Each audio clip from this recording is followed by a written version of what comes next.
when I sat down to look at the presentations again, how or where I was taking off points, or more, it was more like taking off points. So it's out of 55, and so basically one thing that I was looking for is that it was on time. Then the delivery, in the format, clarity, and then handling of questions. And the way I did it was 15. I think it's going to be probably about the same distribution for the second presentation. So on time, 15 points. I think at this point they decided to do -3 points per minute, something like that. And so some of you guys got certainly up to 6 points taken away, so be careful with that. Other than that, on the deliveries, basically, delivery is what I'm looking for is just you have the reference in the first slide, right? And your guys' names at the very least the reference. Right? Then do you have did you talk about the retrosynthetic analysis? And how clear was the retrosynthetic analysis? Right? Making sure that you took your time and that you at least it seems like you practice a little bit, or if it doesn't, then at least that it flows well. Those are the types of things that I'm looking at the delivery. Use the right language, right terminology as far as format and clarity, also right language, right terminology. What else was I looking for? Making sure that whatever you're describing, that the steps are there, that the slides are well presented. So again, like I mentioned last time, typically, I mean, for 6 minutes, you really can't put more than 3 slides. I guess if you have just one listen to reaction, I guess you can have 20 of those. But yeah. So try to make it towards 3 or 4 slides max.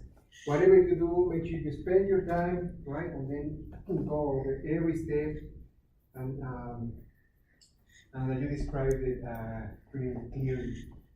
Use the right language, right? So make sure certainly there is you can also always write things on your slides, as most of you guys did, right? So there is a corner, what's word lemons, you write it, that way you don't forget what you're supposed to say, what you practice. So again, it's going to be 6 minutes, so keep it on time. If you do it in 4 minutes, then try to find another thing to talk about. So at least you make it into 5. So I think I can remember if I took 4, so I can't remember if there was anyone in less than 6 minutes. In less than 5 minutes, sorry. I think the case was more than it was over. And questions, how will you handle the questions? So, yeah, if you're talking about something, I'm hoping you're prepared to handle those questions. If there are some things that you may not be as well prepared, then some of you guys didn't know the answer, but you certainly tried to reason like an answer. And for the most part, what I saw, I remember, I was eating my popcorn and watching the presentations again. No, so then I think most of you guys handled them pretty well. I think on questions, I got a couple of comments that you will see in a couple of groups on just the questions, but mostly where they were handled fine, I think.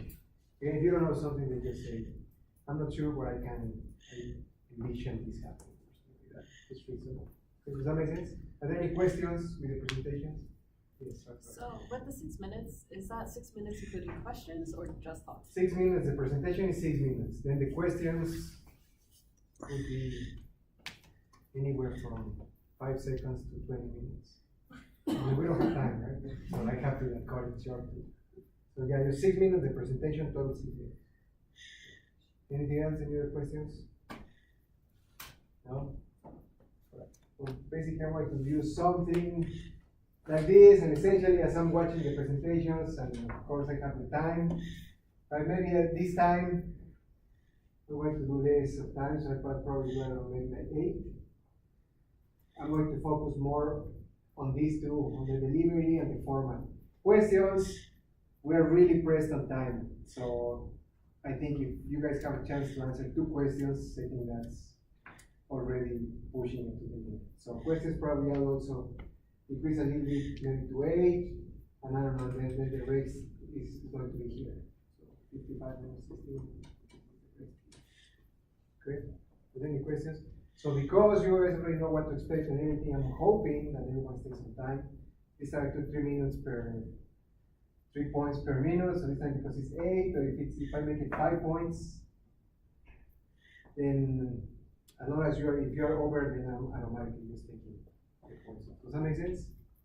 So hopefully these are not the main point that I'm looking for in the second presentation is, yeah, hopefully the time is not an issue. It's like don't kind of see 3 points of time, right? But this the delivery and the format. Okay. So yeah, there's no excuses here because you guys have the chance to pick your own paper. So you guys have the chance to pick your own paper. Well, not the molecule of the paper. Fair. If there are like 5 double syntheses, right? All right. So are there any questions on this? No? Okay. Regarding the exam, I just wanted to make a comment. So the first page, just so that you guys are aware, the first page, we do 5 points. 5 points for the first question, which is the retro Diels-Alder.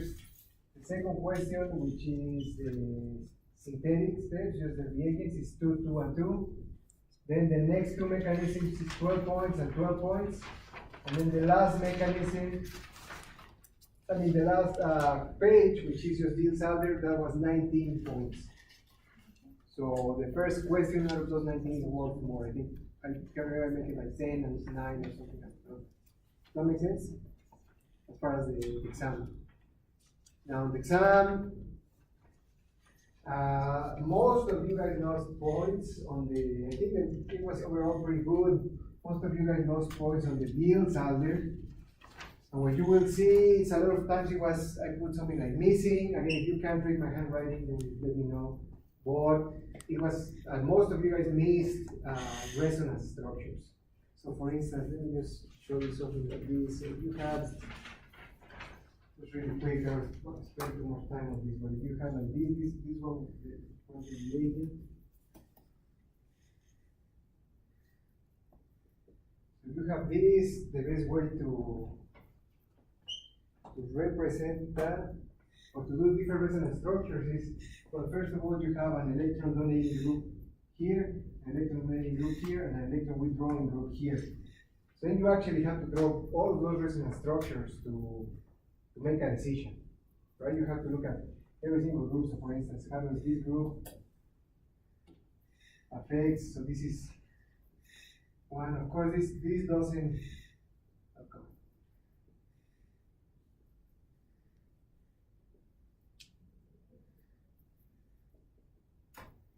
This particular structure doesn't affect your reactivity, right? Because you want to see how this affects it here or here.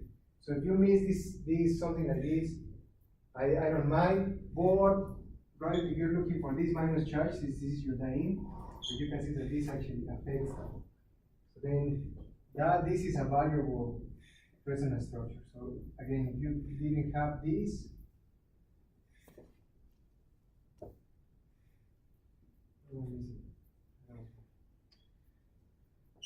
but this is a minus charge. So this is valuable because it does place a minus charge on one of the reactive carbons. Is it a major or minor contributor? That's something that you would have to decide, right? And then you say what?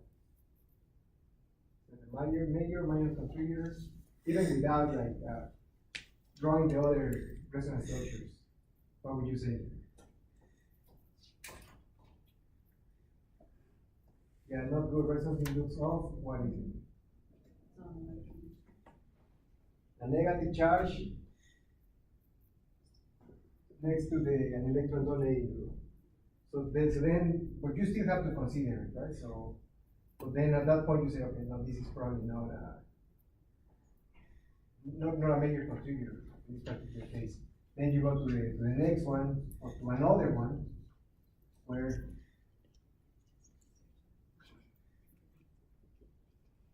you have an electron donating group. Again, this is going to go from here.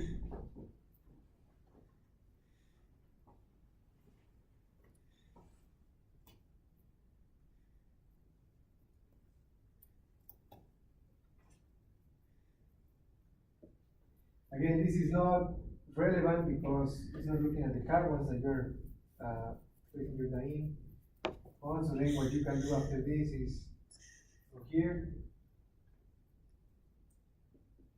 And these are the types of resonance structures that I was looking for. So whenever you see, okay, if you see something that I wrote and you're like, what kind of resonance structure, what do I mean? This is what I mean. Now this is relevant, this is a pretty good resonance structure. Why? Because it's stabilized by this. So this pair is actually, I would say, important.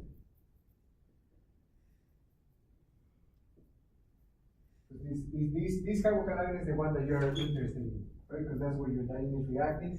What you can say is you have an electron withdrawing group and it's stabilized relatively by that oxygen. So that would be, certainly if you compare these two, this would be a major contributor. Does that make sense?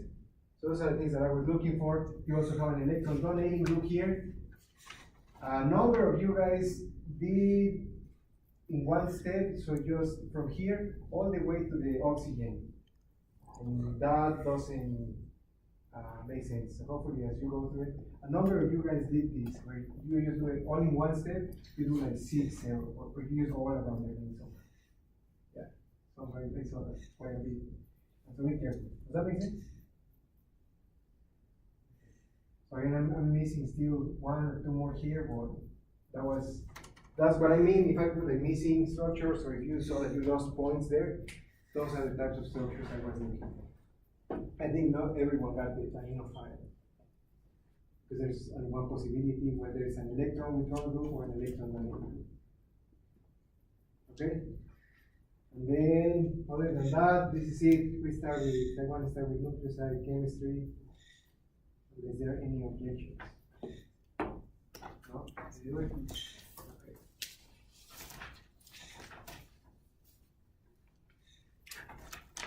So I'm going to prepare a few references on nucleoside chemistry, on how this is used as therapeutics, whether it's nucleosides, RNA, or DNA, or RNA more a hotter topic recently. And also nucleosides as antibacterials or just as drug derivatives. So those are the 2 things that I want to cover. Within that, we first have to look at a little bit of structure. I assumed wrong last time. So most likely you've seen what I'm about to draw or explain right now. If you have, then just bear with me for a little bit. These are just some of the very basic things on nucleoside chemistry. You can find these on any nucleic acid book, or probably the organic chemistry books that have a nucleic acid, or sometimes most organic chemistry books have a nucleic acid and a protein or amino acid section towards the end. You can probably find it in the book what I'm about to draw. But I just want to make sure that some of these concepts are clear. As far as and then we're going to talk a little bit, if we have time today, as far as some protecting group strategies, some of the common protecting groups that you will see very often in nucleic acid chemistry. And yeah, I think that's all we have time for. Let's see what we do. Certainly, I'm going to put a couple of slides, a couple of references before we leave, so that you guys start looking at that. And probably not homework because you guys have the presentation, so focus on that one. That's putting those references there. Okay. So again, so let's talk about. So we have purines, we have pyrimidine.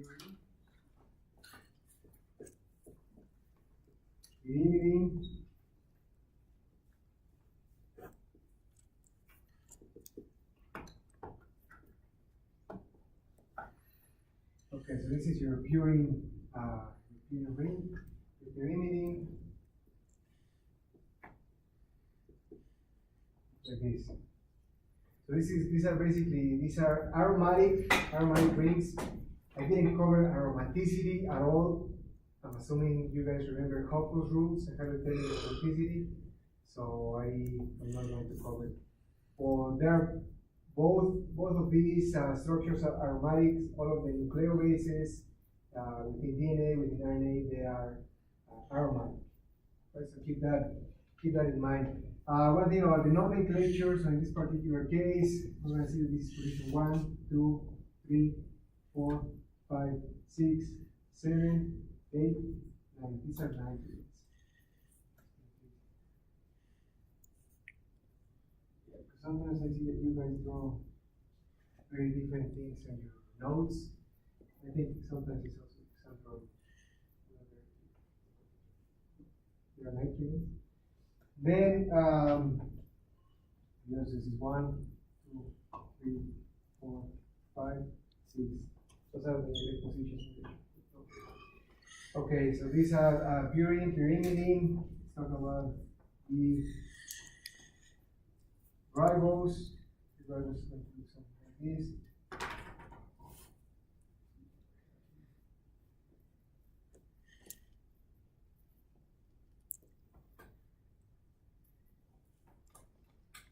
So this is the ribose, so basically the two main components. This represents that this is towards the front. This is the typical representation. So these are coming towards the front, the oxygen is away from you a little bit, okay? So that means these two oxygens are down. That's the representation. Typically that's what you would see. Now as you remember from your classes, there is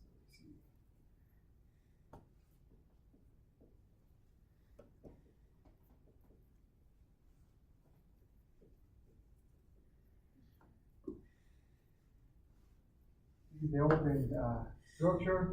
And then remember in this particular case, when it cyclizes, like this. You guys probably brings you flashbacks. No? This is the ring cyclization, and this is your D-ribose. So if you see something like this on the ribose or just the sugar chemistry, right? If you have 6, you know, the fact that you have stereocenters. So 1, 2, 3, 4 stereocenters in this particular case. That makes sense? And so that's your ribose. So that's the first part. So eventually I'm going to connect all of these aspects. The other thing that I want to talk about is hydrogen bonds. Make sure we are all on the same page.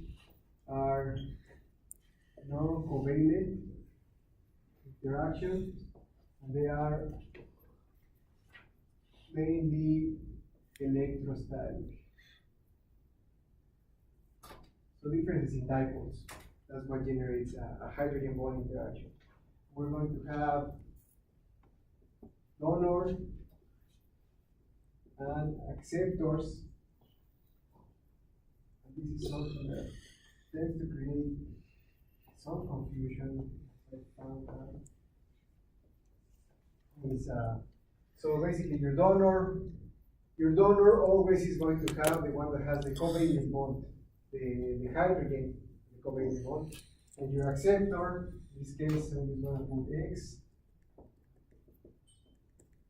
Typically the representation you'll see a dotted line, sometimes you don't see the dotted line or something that implies there is a hydrogen bond. And so in this particular case where X equals oxygen, nitrogen, or fluorine. This tends to be between 2.5 and 4 angstroms. Some people will have different measures. Yeah, sometimes in some papers you will see like this is the longest hydrogen bond that has been the record-breaking hydrogen bond, stuff like that. In reality, between a little bit shorter than 4 angstroms to hydrogen bonding interactions. Certainly in biology, it's between these ranges. And so let's talk about examples. So the donor is the one that has the covalent bond. So 3 things. It has to be oxygen, nitrogen, or fluorine. Nothing else. There's no hydrogen bond with a CH. Okay, so it has to be oxygen, nitrogen, or fluorine. And your X, in this particular case, your acceptor has to be something that has low pairs, or in this particular case, typically oxygen, nitrogen, and fluorine. And they have to, because those generate enough of a dipole moment that this interaction is going to be strong enough. You can have within a crystal structure, for instance, groups that are with 4 angstroms apart or even less, but they're not considered hydrogen bonds unless you have this type of interaction. Does that make sense? They can be, of course, the more you have of these, then the stronger the hydrogen bonds are. So these are, in essence, if you just count one, they're weak interactions, considered like a van der Waals type forces. And so, for instance, if you have something like benzamine, the U3 with, let's say you dissolve it in methanol, so how would you draw a hydrogen bond from here? You have a variety of different ways. Because in this particular case, if you draw something like this, and the first thing, is that a hydrogen bond? Yeah, which one is your donor? In H, this is the covalent bond, this is your acceptor. Right? So, of course, you can also have something where methanol is actually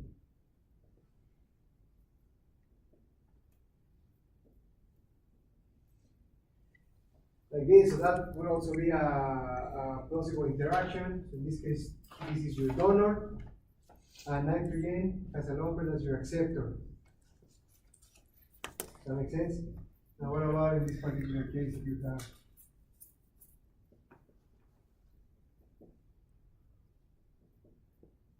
something like this? Is there a hydrogen bond? No, because remember this is CH. So that doesn't interact with this oxygen would be able to do a hydrogen bond with that. So that's the idea, just to make sure that we are on the same page on this. The other thing I want to talk about, and you will be seeing in a lot of papers, talks about UVBs.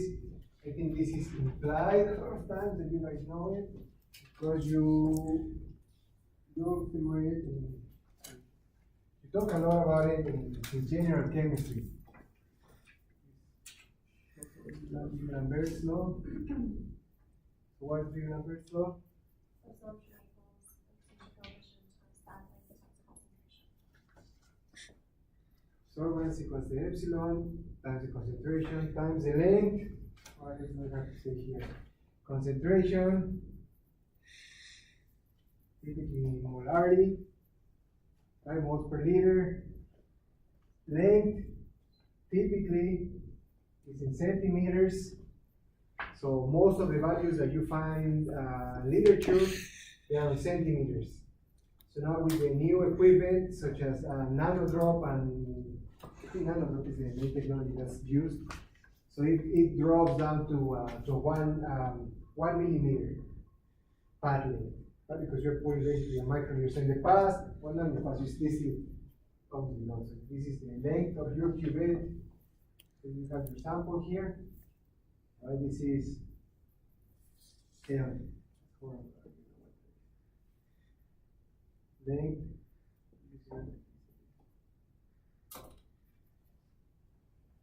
Right, so the length of your cuvette. So here's your sample. So if you have your lighting, your laser going through. This is the length. Right? So of course this is all proportional. Epsilon, as a consequence, absorbance is in what units? Unit, this is arbitrary units. As a consequence, epsilon has to be, yeah, molar centimeter, 1 per molar per centimeter. So they cancel each other. Now the main things here is the following. Oh, as I was saying, so this is the length. So now the nanodrop, whether you're using fluorescence or UVBs, now you can just deposit, instead of doing a cuvette, you can deposit a microliter. Now you have a droplet. That's 1 millimeter if it's wide. These are simple ones. And so then you have to take into consideration your length. Does that make sense? That's the idea. The one thing to consider is in this particular case is that absorbance is directly proportional to epsilon. Absorbance is directly proportional to concentration.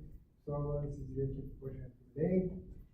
So that's why it's important to take all of those into consideration. So if you increase the length, so there are experiments where there are cells, they have to be quartz typically, that are much longer than 1 centimeter. And so then that's because you want to increase the length of your path, right, for your beam. And that's going to be directly proportional to the absorbance, right? That's going to be the concentration, epsilon, so you vary any of these. You're going to vary those aspects. Now, in that is that for nucleic acid chemistry, you have your absorbance here. This is your wavelength, your lambda max. For nucleic acids, typically we look like this with a lambda max around 260, 270. And so, typical epsilons for, let's actually say nucleosides here, they're going to be around 10,000 to 15,000. For nucleosides, we talk about this. So just for a single nucleoside, a single adenosine, guanosine, cytidine, uridine, the epsilon, the extinction coefficient is going to be between 10 and 15,000. These are known values, you can find this in literature. And then the lambda max for this nucleoside will be between 255 and 275 nanometers, depending on whether you have a pyrimidine or a purine. Purines tend to absorb at longer wavelengths. Again, nucleosides, that means just one. So then the more nucleosides you have in your DNA, in your RNA, of course, the larger this number will be. Okay, but these are just some. Are there any questions? Some aspects that I want to cover before going on to structure.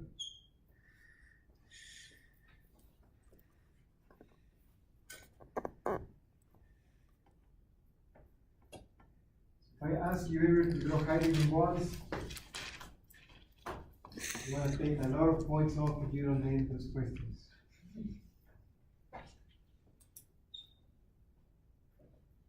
Same with the UV. But same with others. So what I really want to do just as you guys probably already know your amino acids, you need to know you need to draw from like immediately, right? So if you have an adenosine, what's the structure? Right? Can you do that please? So far? Some of you, like you took biochem, you have to, right? No? No, yeah, you do. Biochemistry, you have to be able to, you have to know the structure, right? Amino acids you memorize. Nucleic acids. No? Depends what track you take. Yeah, no, it's true. Depends what drug you If it's take. more medical, then you need to know. No, any drug.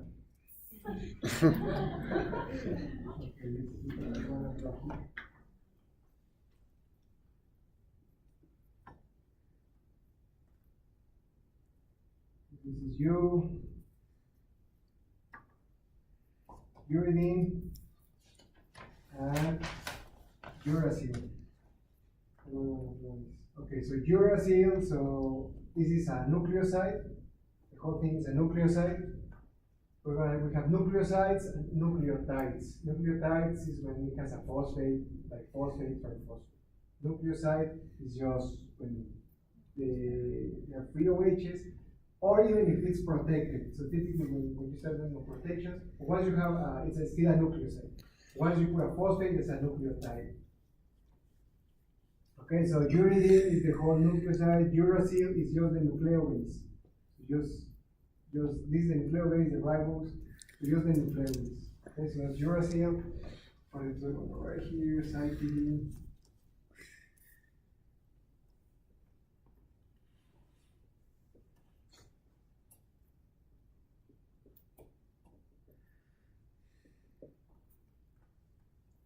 C, cytidine. Cytosine is a nucleobase.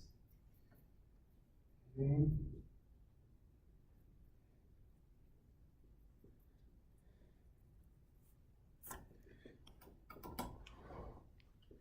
I can give you don't have to copy all of these, you can really have. And then by the way, did I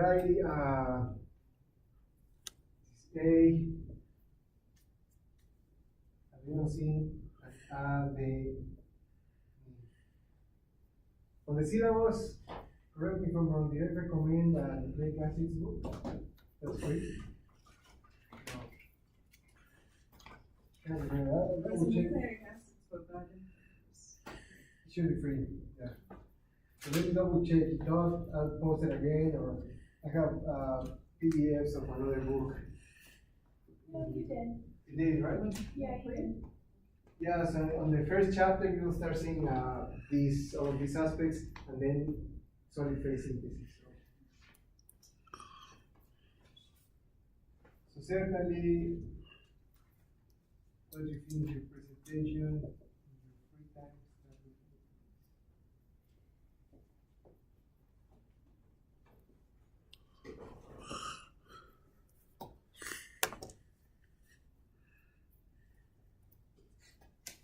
G, adenosine, guanine, and this, of course, are the what I call the canonical nucleobases in RNA.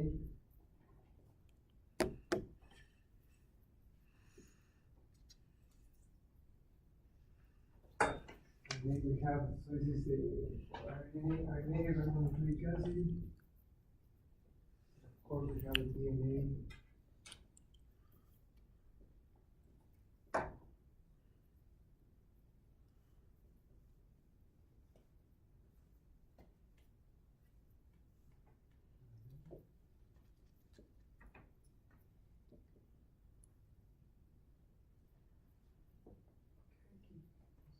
Yeah, so then we have thymidine, T, thymidine, and thymine for the nucleo. And then not going to then we have DC. I'm just gonna do DC and the rest can be this.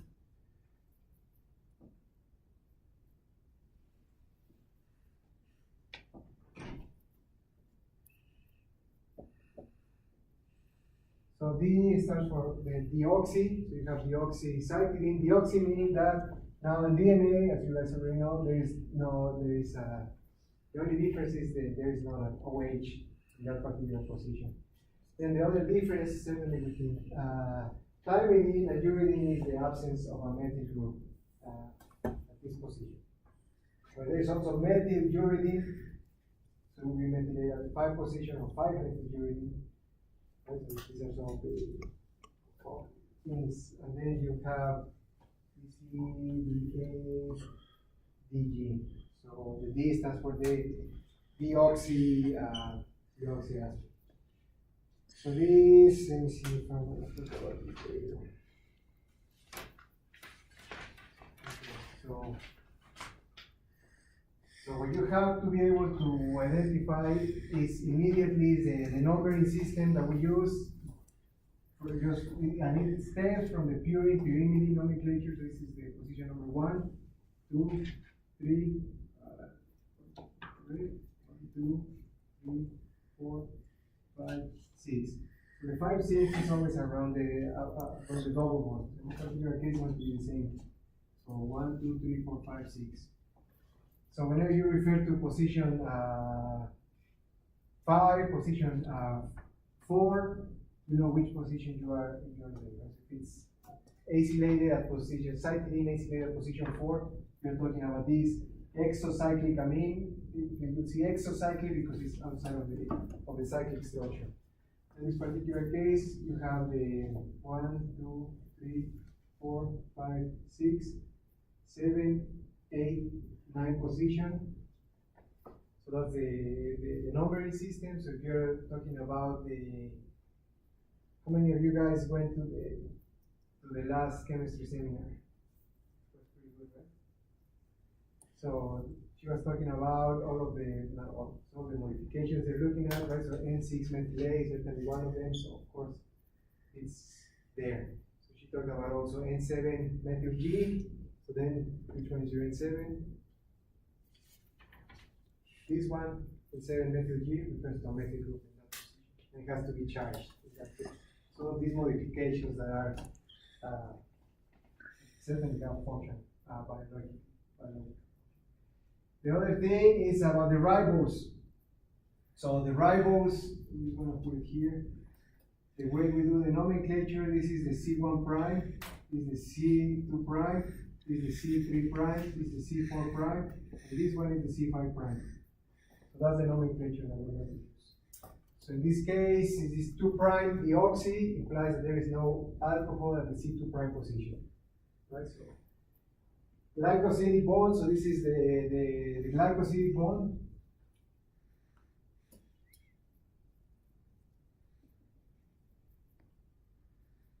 So in this case, the glycosidic bond between the C1 prime and N1. In this case, between the C1 prime and the N9. Okay?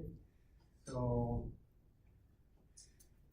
what else do I want to say here? I think that's about it. What you do, the Watson trick that you've probably seen all the time. Are there any questions on this? Wait, what were you talking about with this DC, DC, well, this is the deoxy. I mean, there is no alcohol preposition, and it's cyclidine, so it's the same nuclear weight. And then you also have deoxyadenosine, so the ribose with no OH, but same nuclear base adenosine. And then DG is the ones. Okay, so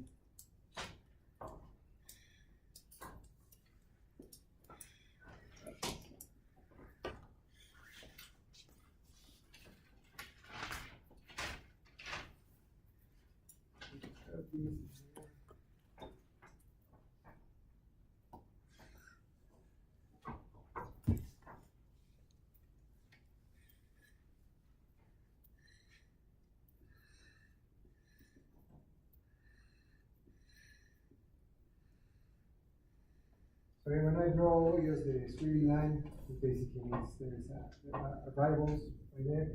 And then here is basically the Watson-Crick base pair interaction. So that's it, that's it. Watson-Crick base pair interaction. That's basically that's the fidelity between U and A, T and A, certainly for genes, right, in DNA, and then for cyclidine.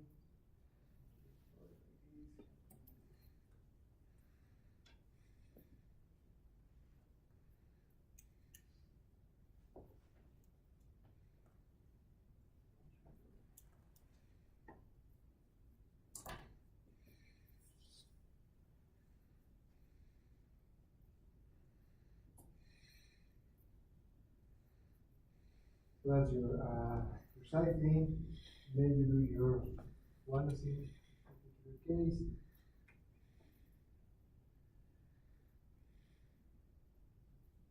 You definitely can find better drawings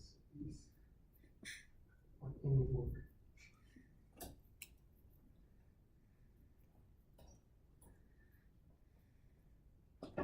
I just wanted to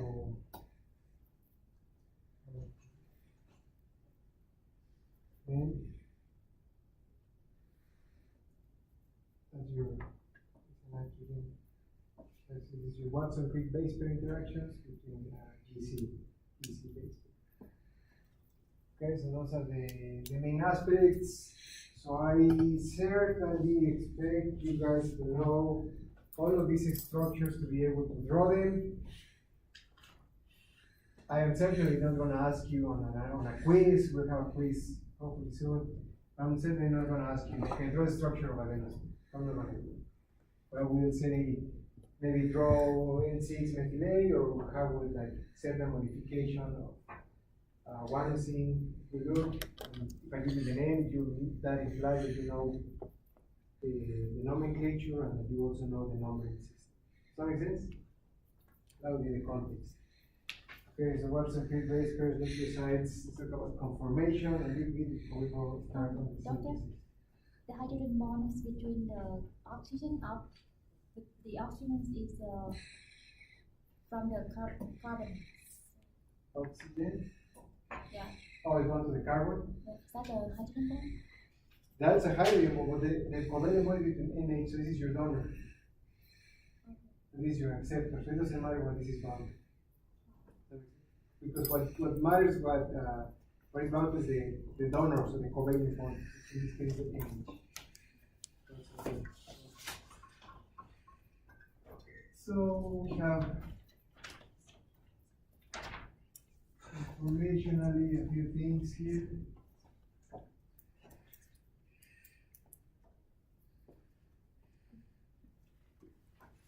And this is just a very extremely brief overview. So there's so much more about structure. So what I want to cover is numbering.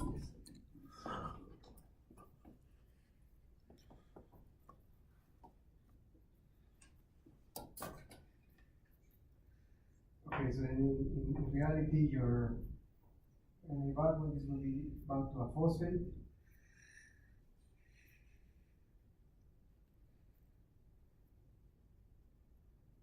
And this keeps going, right? So, OH. Just in this particular case, you have a phosphate.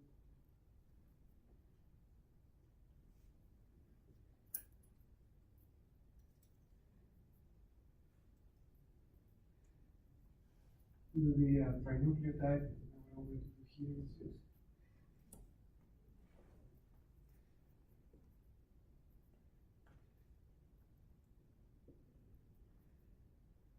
just your guanosine. And if you have a nucleoside like this, let's say that this is A, let's say that this is U, reading. So then we call this the 5' end, so this is the 5' end. So it goes from the 5' end to the 3' end in this particular case. From the 5' end, the sequence will be read A, G, U. And then this is the 3' end. At this point, typically you don't see the 3' end because it's implied that you start with the 5' and then with the 3'. So anyway, so that will be the bit of the sequence, AGU. Of course, in this case, you can keep going. No, it will be an H. Just do an H here. So of course, chemically, the way these are synthesized, certainly for nucleic acids, when you end up with an RNA, a DNA, you're going to end up with a 5' OH, then OH here. Right? Biologically, so if you do in vitro transcription and so on, and certainly whenever these molecules are generated in vivo, you know there's going to be caps here. Right? So there is a triphosphate or NAD or some other caps. But chemically, when we do it on the when we synthesize this chemically, and that's what we're going to talk about for the most part, you do end up with a 5' OH and a 3' OH. Okay, and then so just another repeat this again. When these are made chemically, they are different from when they are made enzymatically, so via in vitro transcription. So that's what a lot of certainly molecular biology groups do, right? So you synthesize your RNA via in vitro transcription. Chemically, for therapeutics, whenever you're using certainly RNAs as drugs, then because they're going to be modified either at the nucleobase or at the ribose, then you want to, then they end up, when you are synthesizing chemically, you have OHs at the end. If you want to put a phosphate, you basically can just enzymatically treat it and you put a phosphate and select the 5' end or in this case, the 3' end. Okay, so this is one thing. So then the one that I want to cover is there is a conformation around the glycosidic bond in this particular case, and this is called the anti-conformation. There's also the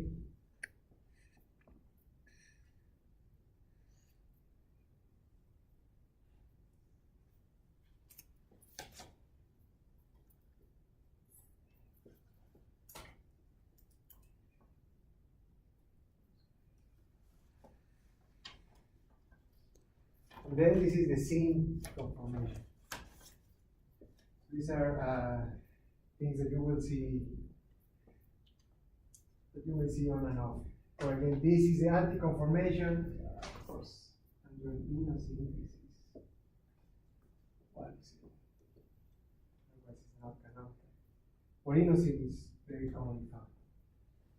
And so, in this particular case, the anti-conformation basically exposes the Watson-Crick base pair, so that it can base pair with C. There's your, if your guanosine is modified, or if you change the nature of the nucleic acid of the nucleobase, it can flip onto the zinc conformation. So again, guanosine, in this case, the equilibrium lies heavily towards the anti-conformation. That's why it base pairs with C. If it flips, right, you have the zinc conformation, and now you're altering the base pairing. The base pairing capabilities. In this case, you have a donor acceptor. In this case, you have an acceptor. This is probably part of this. So you're changing those capabilities, so now this can actually base pair with something else. And this is taken advantage of, so these types of modifications are taken advantage for sequencing technologies and also development of different structural motifs within RNA and DNA. Another thing that is that you will see a lot is around the ribose. It's basically the 3' versus the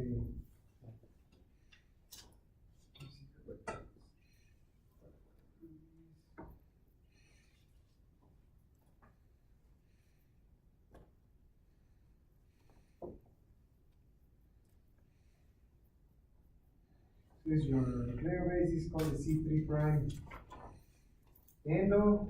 This is what RNA existing. This is the conformation around the ribose. In this particular case, your OH is here. In this particular case, you will have your phosphate here. In this particular case, you have your OH for the rest of the chain. C3' endo, and then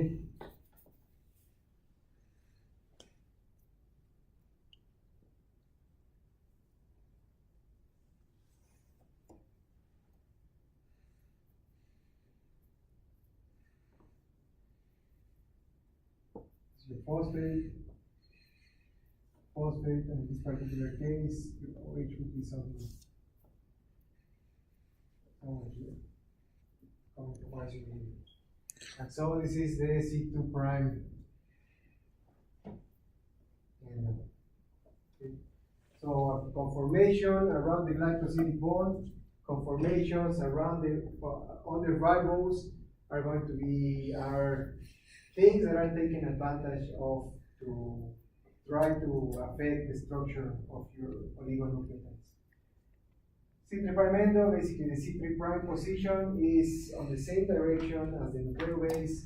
C2' endo, and this is for RNA, so all RNAs, not all, canonical RNAs are C3' endo. DNA is in the C2' endo position. Those end up affecting the way they, when you form your double helix, some parameters, when you form different helices. Okay, what else I want to say here? Are there any questions? This is basically the end of the intro.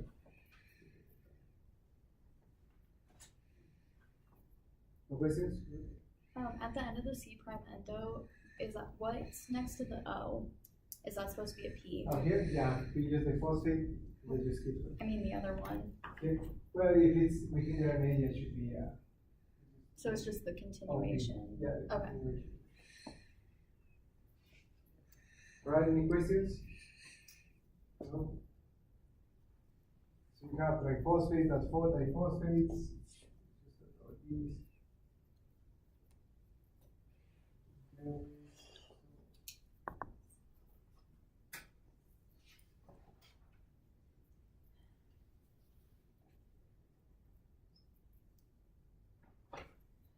Okay, so this is basically what a triphosphate will look like.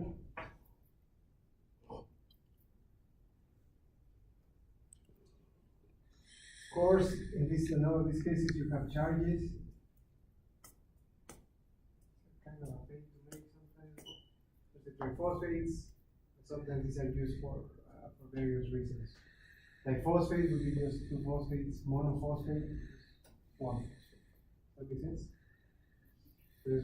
So we're clear where I refer to triphosphate, diphosphate, monophosphates. These molecules are certainly tricky to make sometimes, particularly because you want to use it with modified nucleobases. Okay, so where are my references? I'm going to leave you, let's start with the chemistry, let's talk about protecting groups and why they're important. Couple of references that I want to start looking into. Certainly this one is a really nice one. Biochem 2017, 18, 22, 36, 22, 41.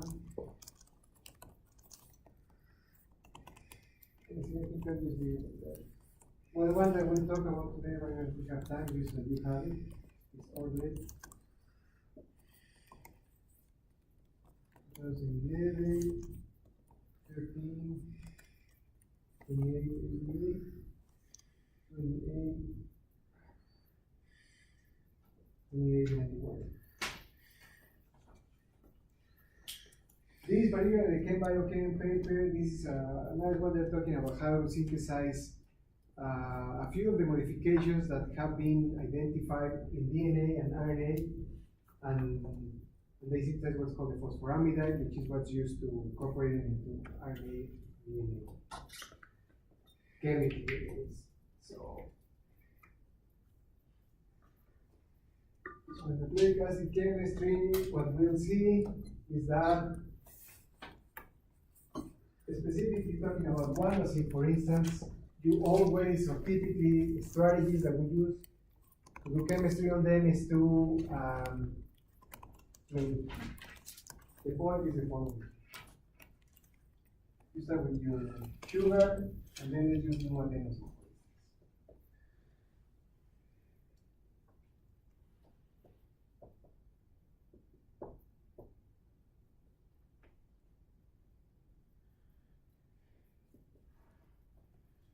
If you want to incorporate this into RNA, DNA chemically, then the approach is via a synthesizer.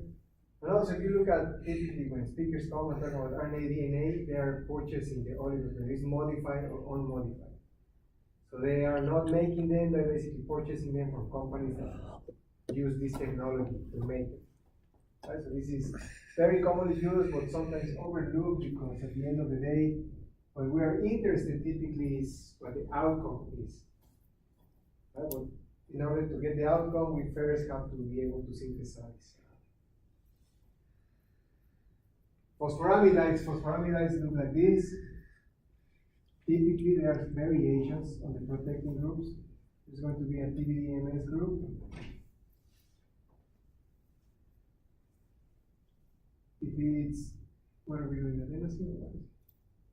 If it's adenosine, for instance, it's going to be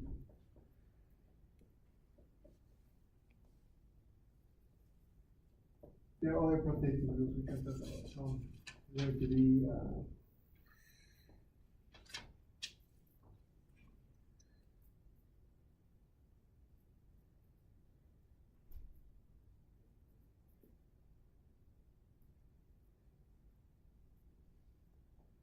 so in the books, in the recommended books, you'll see this in the introduction, how to make phosphoramidites. And then what you see is that in this particular case, you are blocking every single nucleophilic position. So you're blocking all of the OHs and also the exocyclic amines. So if you had inosine, you have to protect, you have to block your NH2. This is before you incorporate it, and everything else has to be. So anything that's nucleophilic has to be protected. What protecting groups we use? We'll see a variety of different protecting groups. But some of the most common ones are where your exocyclic amines are acetylated, benzoylated. There's another group called the DMF group, which will do something like this, for instance. That's also a very common one. The problem with adenosine is that they can undergo deamination. It is driven with a strong base. You can put an OH, suppose from C to, and then you go to inosine. And then in this case, I think, for instance, there is another group called the ketone group, which is isopropyl. It's called a tone group. Those are less commonly used. On variably, you always have a triple group here. The DMPR looks like this.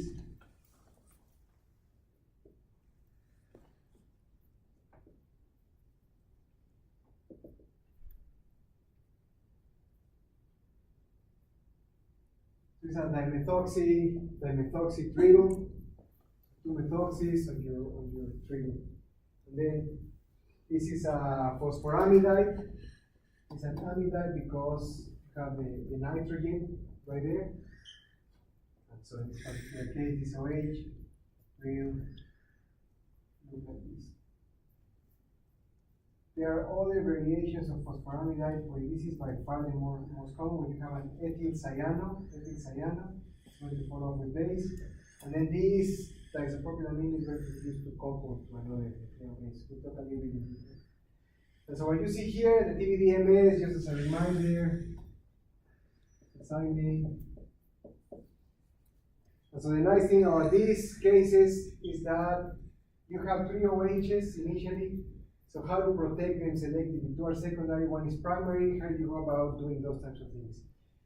If you want to modify these positions, if you want to add a fluorine, if you want to add a methyl group, these are things that are commonly used in the development of RNAs as drugs.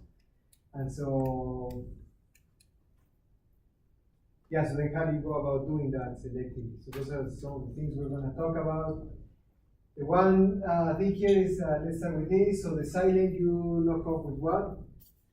The important thing here is the following. You have 3 protecting groups. Again, this is not a protecting group. This is actually going to be used to build your phosphate chain. So you have your silicon, you knock off with fluoride. Fluoride, right? Well, yeah, with acid, it would, so you're right, if you treat with acid, it will eventually fall off. The problem is that the triple group, you know, if you treat with any trace of acid, so if you treat this with any trace of acid, this actually goes, so if you treat this with acid, you will end up getting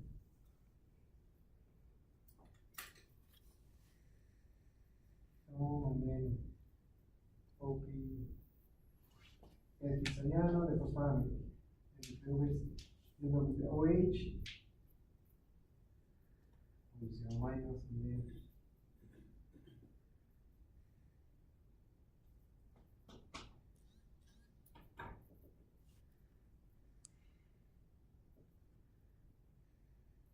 in the presence of any traces of acid, this falls off via an SN1 type reaction. This doesn't come back home.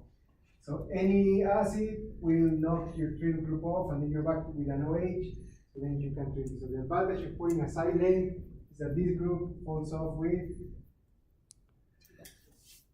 fluoride. So sources of fluoride,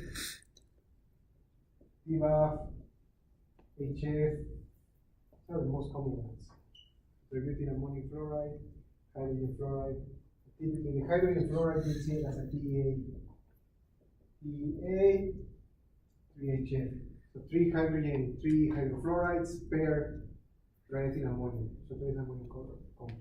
HF, so hydrofluoric acid is incredibly corrosive, so you're not going to find it. Right? You will have to buy a tank, and it will be incredibly dangerous to work with it. So we just buy a complex that's prepared with tretinoamine, and then that's very safe to use. Okay? So this folds off with fluoride, this folds off with acid, and this folds off with what?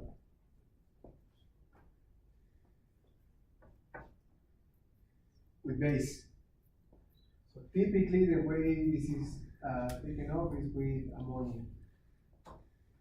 Sometimes it's just ammonium hydroxide, which is ammonia dissolved in water. Right? In this case, it would be NH4OH, or ammonia in water, ammonia with methylamine. It's a common.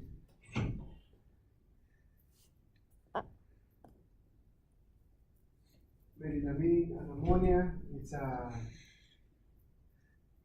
common condition to deprotect this. First, your ammonia comes here, you get benzamide out, and then you free up your NH2. The same thing happens here. This is base label, so this is called a DMF group. When you do it with base, eventually this is dimethylformalin. It's a masked dimethylformalin. That's why it's called a DMF group. Okay, are there any questions so far? No? We'll go into solid phase synthesis. I think I better bring slides on next Thursday to talk about solid phase synthesis, but I don't have to draw the whole process here. Or let's just talk about some of the protein groups that are commonly used. So let's talk about the synthesis, for instance. Let's see, can we do this one or this one?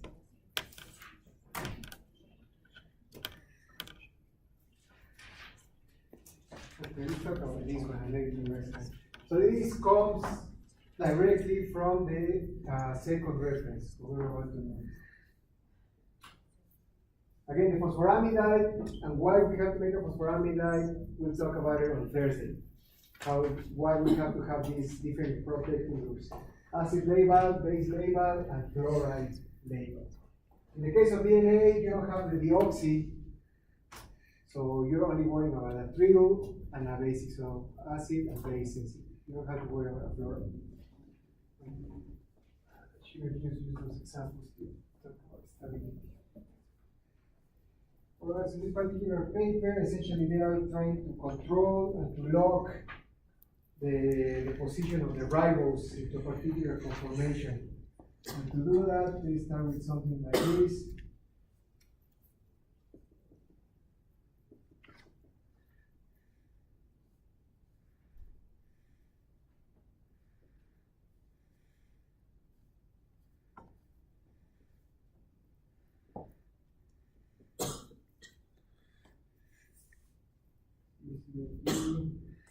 What do you get here?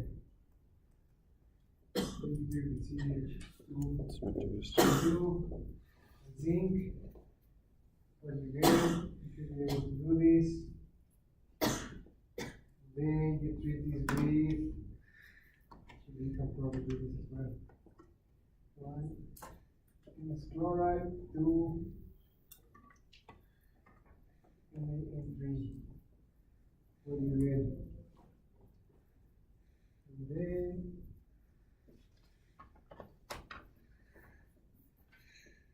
Lidlars and H2.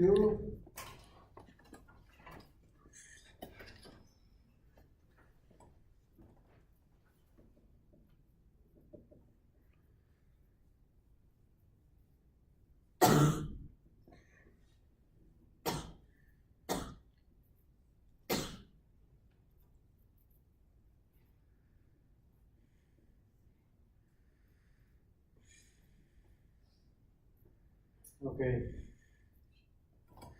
So what are the structures of that? We work on this for the remainder of the class, and then I'm going to work or fit out these mechanisms. So we treat this with me.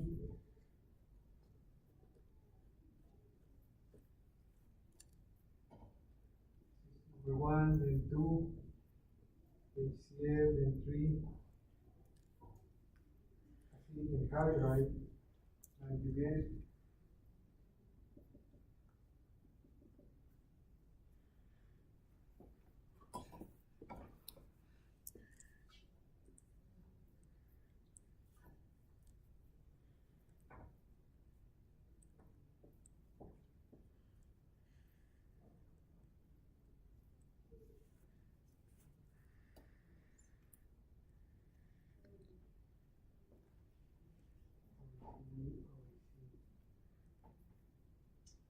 Okay, then.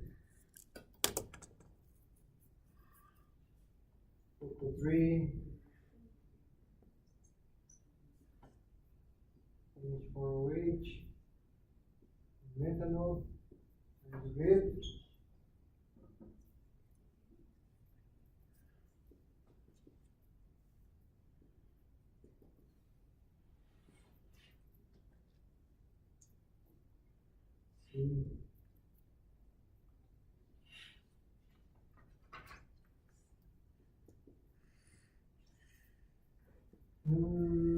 I think that there's a point across.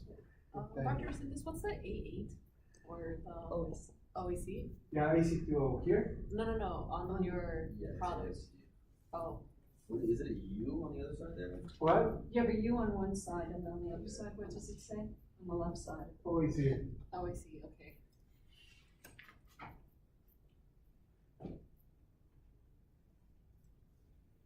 Alright, so structures for this. I mean, this should take you 2 minutes. These two. And then mechanism. This will take a little bit longer, not too much longer. You already know the answer. And then this is basically a common strategy and transforming uridine to cycling. Because uridine is a lot easier to work with synthetically because you don't have an exocyclic amine. And so, this is the next minute and a half. Let's start.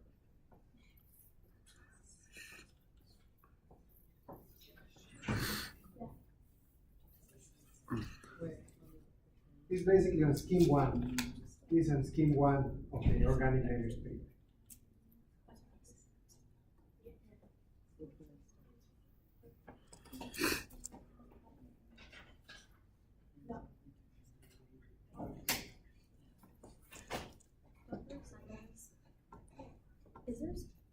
There's like random, I don't know if it's random, maybe I'm just not seeing it, but the extra carbon before OTD, PS. So at the beginning, there's no carbon there. Oh, yeah. Sorry, yeah, sorry. Let's go with it. Okay. It's like, I feel like I know this repeat. Maybe it's happening. I was questioning that part as well. PDPS. Therapeutic diphenyl silane. So this is a silane. Therapeutic and 2 phenyls. These are just more labile salicylic. Goes through a lot. I'm surprised if that's this long.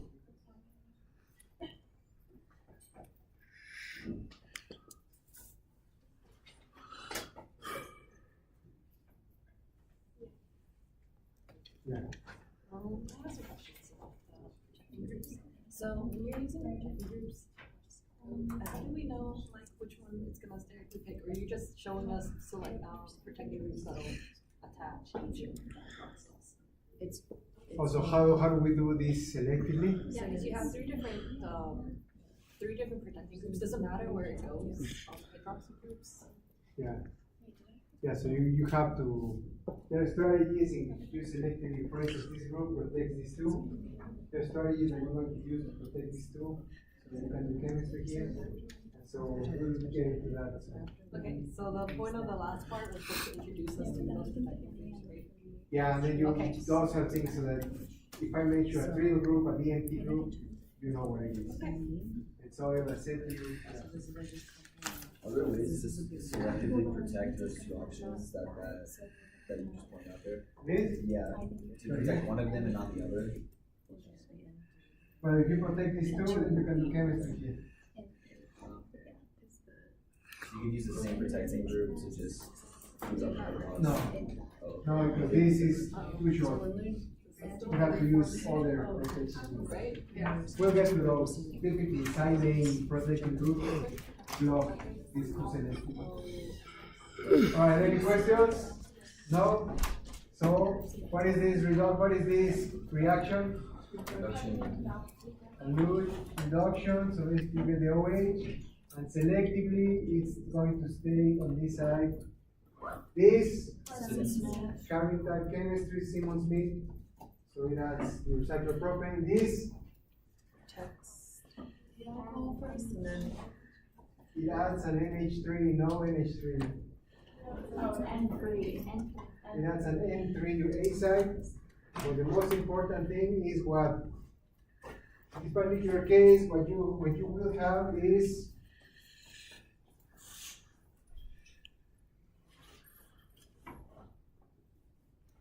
can you see?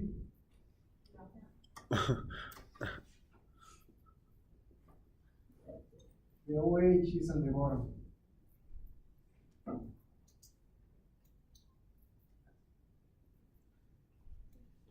you get an OH. No, can you see it? So the main thing is that you get an OH. The reduction is selective, so you get your OH on the same side as this.